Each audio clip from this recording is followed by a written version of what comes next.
Hi, my name is Fred Mergen from Mergen Mixed Martial Arts, and I'm going to share some of the MMA myths with you today.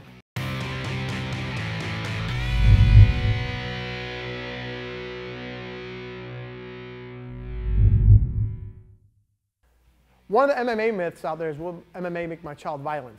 No. Remember, MMA stands for Mixed Martial Arts. Martial arts is based off respect, discipline, courtesy. If you go to the correct MMA school, they'll work on those things for your kids. It won't be about beating the person to a pulp. You know, some schools do that, don't get me wrong, but most MMA schools is about effort, concentration, courtesy, respect, and that's what your kids are going to learn there. So that's one of the biggest myths. It does not make any children violent. They just learn karate skills. You know, a rear naked choke is in Brazilian Jiu Jitsu. A leg kick is in kickboxing. You know, a reverse punch, a jab cross can be taught in karate from your reverse punches, your back knuckles. So there's nothing violent about it. One of my favorite myths is MMA came from brutal street fighting. That could be furthest from the truth. If you look at it, there's a gentleman on the internet, Kimbo Slice, who did a lot of street fighting. And then when he stepped in the ring with one of the gentlemen, Seth, from Orlando, Florida, he actually knocked him out. So the whole thing about MMA being brutal because it's street fighting, it's not. MMA is very technical. You know, when you train an MMA fighter, it's takedowns, they're punching, or boxing or kickboxing, their kicks. So it's a very, very technical art. So it's not just get out there and swing and hope.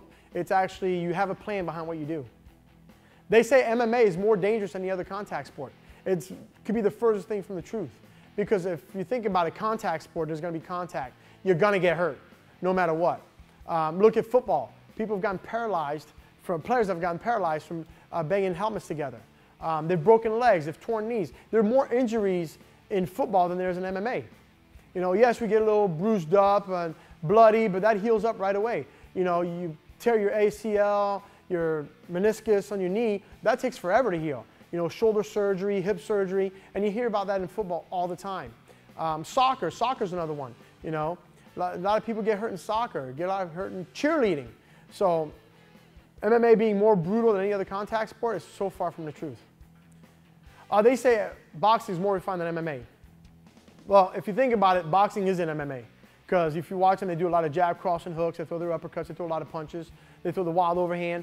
The wild overhand is one of the best punches I believe anyways. But if you look at a boxer, all he has to worry about is two hands. A jab, a cross, a hook, an uppercut, and that's it.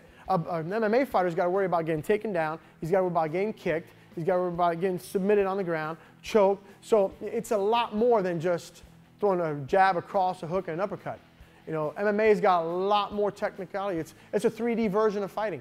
You know, it's more three-dimensional. You know, boxing is more two-dimensional because you got one arm, you got a right arm and a left arm. MMA, you got left arm, right arm, legs, takedowns, sweeps, throws. So it's a lot more technical than boxing, even though people will disagree with me. If you have any questions or comments, leave them below. Or even if you disagree, write your story. Thank you for watching my video on MMA myths. If you liked it, please press like and subscribe to our channel and watch the other videos below.